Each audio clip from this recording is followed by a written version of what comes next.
Hi guys, இந்த வீடியோவில் வந்து பார்த்தீங்கன்னா சிக்லெட் ஃபிஷ்ஷுக்கு வந்து ஒரு டேங்க் செட் பண்ண போகிறோம். இப்போ இதில் வந்து நம்ம நல்ல ஒரிஜினல் ராக்கு தான் யூஸ் பண்ணுறோம். அதனால் அது வந்து பார்த்திங்கன்னா வெயிட்டு நல்லாயிருக்கும். அதனால் தர்மாக்கோல் வச்சுருக்கேன்.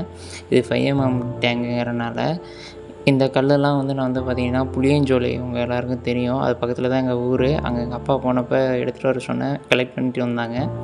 இப்போ வந்து பார்த்திங்கன்னா நம்ம ஸ்கேப்பிங் ஆரம்பிச்சிடலாம். இப்போ வந்து பார்த்திங்கன்னா இதில் யூஸ் பண்ணுற வந்து மண் வந்து பார்த்திங்கன்னா இது ஆல்ரெடி இருந்தது தான். ஆற்று மண் கொஞ்சம் வச்சுருந்தேன். அது இல்லாமல் நம்ம முன்னாடி பிளான்டேஷனுக்கெல்லாம் யூஸ் பண்ண மண் ரெண்டையும் கலந்து தான் இது பண்ணுறேன்.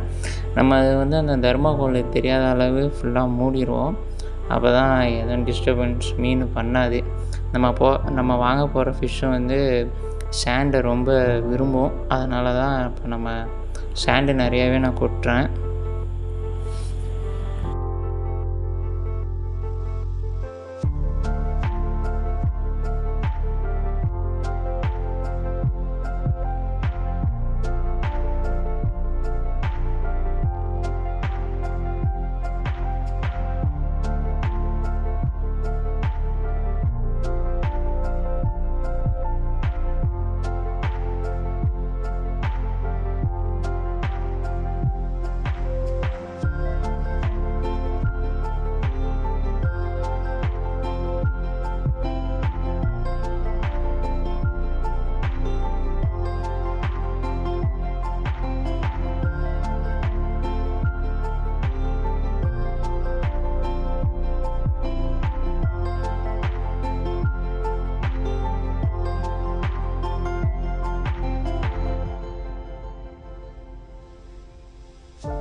இப்போ வந்து பார்த்திங்கன்னா அந்த ஸ்டோனை நம்ம எஸ்கேப் பண்ணுறோம் கைஸ். இது வந்து லோடு அதிகமாக இருக்கும், வெயிட். அதனால தான் நான் அந்த தர்மாக்கோல் வச்சு அதுக்கு மேலே வைக்கிறேன். அப்போ அது அமைங்கி அந்த ப்ரெஷர் கொஞ்சம் கம்மியாக இருக்கும் அப்படின்னு ஒரு இதில் தான் பண்ணுறேன்.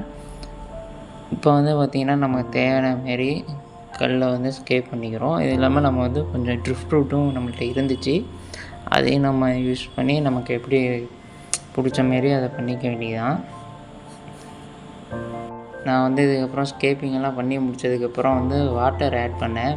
மியூனிசிபல் வாட்டரும் அப்புறம் வந்து கேன் வாட்டரும் யூஸ் பண்ணியிருக்கேன். மிக்ஸ் பண்ணி தான் யூஸ் பண்ணேன். இதெல்லாம் நான் முடித்ததுக்கப்புறம் நானாக ஒரு ஃபில்ட்ரு செஞ்சுருந்தேன். அதை யூஸ் பண்ணேன். அது வந்து ஒழுங்காக கொஞ்சம் தண்ணி ஃபோர்ஸ் பத்தலை. அதுக்கப்புறம் ஆங்கன் ஃபில்டரே வச்சுட்டேன். அந்த ஃபில்ட்ரு வச்சப்போ வந்து தண்ணி நல்லா கலங்கலாக தான் இருந்துச்சு. அப்புறம் ஆங்கன் ஃபில்ட்ரு போட்டோன்னே சரியாயிட்டு. போட்டதுக்கப்புறம் பார்த்திங்கன்னா டேங்கு ஒன் டேயில் நல்லா இதாக இருந்துச்சு. இதுதான் அவுட்புட்டு. இந்த டேங்க் செட்டப் பிடிச்சிருந்தா அந்த வீடியோக்கு லைக் பண்ணிடுங்க. நம்ம சேனலை சப்ஸ்கிரைப் பண்ணிடுங்க. நெக்ஸ்ட் வீடியோவில் பார்ப்போம் கைஸ்.